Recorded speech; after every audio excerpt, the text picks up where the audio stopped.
আল্লাহর পক্ষে কিয়ামতের দিন আমরা সাক্ষী হিসাবে দাঁড়াবো। আমরা যখন সাক্ষী হিসাবে দাঁড়াবো তো আমাদেরকে আল্লাহ মাঠে দাঁড় করাবে না, আল্লাহর পাশে স্টেজে দাঁড় করাবে। কিন্তু সত্য তো এটা, হিসাব কিতাব তো হবে, ঠিক না? কি হবে না? হ্যাঁ, তা আমাদের নবীজি জিজ্ঞাসা করবে আল্লাহ হিসাব কিতাব কিভাবে নিবেন? তা আল্লাহ বলে সবারটা যেরকম নিব এরকমই নিব। তা আমাদের নবীজি বলবে যদি সবার সামনে আমার উম্মতের হিসাব কিতাব নেন তাইলে তো আমি তো লজ্জিত হয়ে যাব, কেননা আমার উম্মত তো দুনিয়াতে গুনাহ করছে, আমি তো লজ্জায় পড়ে যাব। তা আল্লাহ জিজ্ঞাসা করবে তাইলে কিভাবে নিব? তো নবীজি বলবেন যে আমাকে নিতে দেন, আমি আলাদা ভাবে নেই। তা আল্লাহ প্রশ্ন করবে আপনাকে যদি নিতে দেই তো আপনিও তো আপনার উম্মতের গুনাহগুলা দেখবেন, তখনও তো আপনার চেহারাটা লজ্জায় ছোট হয়ে যাবে যে তোমরা আমার উম্মত হয়ে এই গুনাহ করলা, তো করলা কি কইরা, ঠিক না? সত্য তো? আল্লাহ জবাব দিবে বন্ধু ওয়াদা আপনার চেহারা আমি লজ্জিত করব না, বিদায় আপনার উম্মতের হিসাব কিতাব নিব আমি বটে, কারো সামনে না, আপনার সামনেও না, আমি পর্দার ভিতরে নিয়ে নিব, আপনাকেও জানতে দিব না, কাউকে জানতে দিব না। তো আমরা আল্লাহর বড় কাছের, বড় মোহাব্বতের, এই জন্য আমাদের বয়সটা খুব কম, কেননা আল্লাহ চান না এই উম্মত বেশি ক্লান্ত হোক, কেননা যতদিন থাকবে তত ক্লান্ত হইতে থাকবে, ঠিক না? কি বলেন?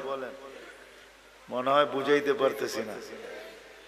যত বেশি দিন থাকবো তত বেশি কি 950 বৎসর নূহ আলাইহিস সালাম ছিলেন, তো নিজেই ক্লান্তির কথা কোরআনে বলতেছেন, দাউতু কওমি লাইলাম ওয়া নাহারা, আমি 950 বৎসর রাত দিন দাওয়াত দিছি। এটা একটা ক্লান্তি না? না পরিশ্রম? না, বিশাল পরিশ্রম। 950 বৎসর টানা রাত দিন। তা আমাদেরকে আল্লাহ বেশি বয়স দেন না এই জন্য যে আল্লাহ চান না আমরা বেশি পরিশ্রম করি, এই জন্য বয়স কমায় দিছেন। আমার মনে হয় আরো কম দিতে চাইছেন, কিন্তু ভাবছেন আবার এত কম দিলে কেউ আঙ্গুল উঠায় কিনা, এই জন্য 60-70 বৎসর দিছেন, বেশি দেন নাই।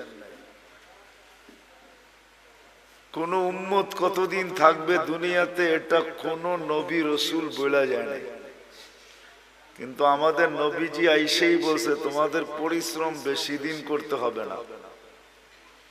আবার এটার উপরে একটা হাদিসও প্রমাণ আছে, আল্লাহর রসুল উদাহরণ দিয়ে বুঝাইতে চাইছেন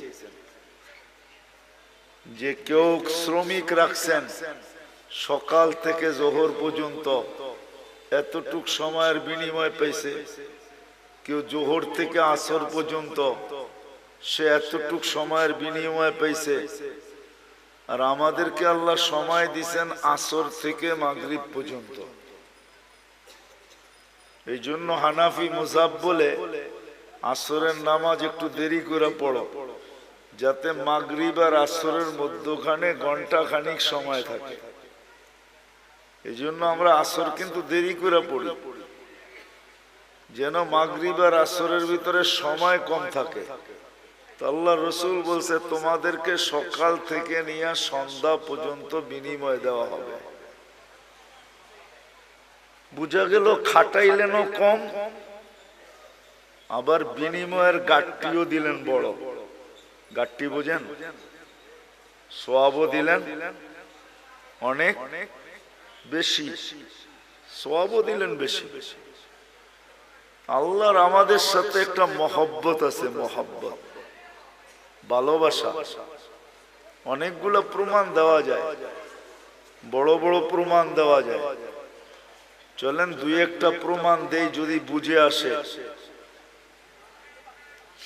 বুঝে যদি আসে তাহলে দুই একটা প্রমাণ দেই।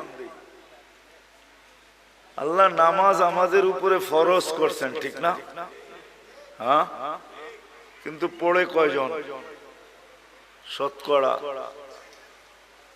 কয়জন পড়ে? আরে বলেন না, কয়জন? কয়জন? 5 ওয়াক্ত নামাজ শতকরা কয়জন পড়ে? হ্যাঁ, কয় পার্সেন্ট পড়ে? হ্যাঁ, 2%। কত? আমি মাইনা নিলাম 10% পড়ে। শতকরা 10 জন 5 ওয়াক্ত নামাজ পড়ে, ঠিক না? 90 জন কি করে না? কি করে না? পড়ে না। তাহলে এদের ফরজের ঘাটতি হইল না হইল না? হইলো। মনে হয় বুঝেন না আপনারা আমার কথা। ঘাটতি হইল না হইল না? হ্যাঁ, কিন্তু আল্লাহ কতটুকু ভালোবাসে, আল্লাহ আমাদের ফরজের ঘাটতি থাকতে দিতে চান না। এই জন্য আল্লাহ সিস্টেম করছে, রমজানে 70 গুণ ফরজরে বাড়ায় দিছে। এটা কিন্তু ভালোবাসার বিনিময়। আল্লাহ চান না ফরজের ঘাটতি থাকুক, অথচ শতকরা 90 জন পড়ে না। আল্লাহ বলে তোমাদের ফরজের ঘাটতি আমি থাকতে দিতে চাই না, কেননা তোমাদেরকে ভালোবাসি। তোমাদের ফরজের ঘাটতি থাকলে, ভালোবাসার ঘাটতি থাকা দুইটা একসাথে কখনো একসাথে মিলিত হইতে পারে না। এটা শোভা পায় না যে তোমাদের ফরজের ঘাটতি থাকুক। তো আল্লাহ বলে সারা বৎসর ঘাটতি হোক, তাতে কিছু আসে যায় না। রমজানে 70 গুণ বাড়ায়া দিলাম ফরজ। এক রমজান পড়লে সারা বৎসরের ঘাটতি পুরা হওয়ার পরেও বিরাট বড় একটা ঘাটতি তোমাদের কাছে থেকে যাবে। মনে হয় বুঝাইতে পারি না। আল্লাহ ভালোবাসেন, এই জন্য আল্লাহ আমাদেরকে ভালোবাসেন। কয়জন শতকরা কোরআন শরীফ পড়তে পারে? শতকরা কয়জন পারে জানেন? এই মজমায় যত লোক আছে মাদ্রাসার ছাত্র ছাড়া কয়জন আমরা কোরআন পড়তে পারি? বেশিরভাগই পারি না, ঠিক না? হ্যাঁ, বুঝা গেল শতকরা 90 জনই কোরআন পড়তে পারে না। চলেন 90 জন না হোক, শতকরা 60 জন তো কোরআন পড়তে পারে না, এটা সত্য, ঠিক না?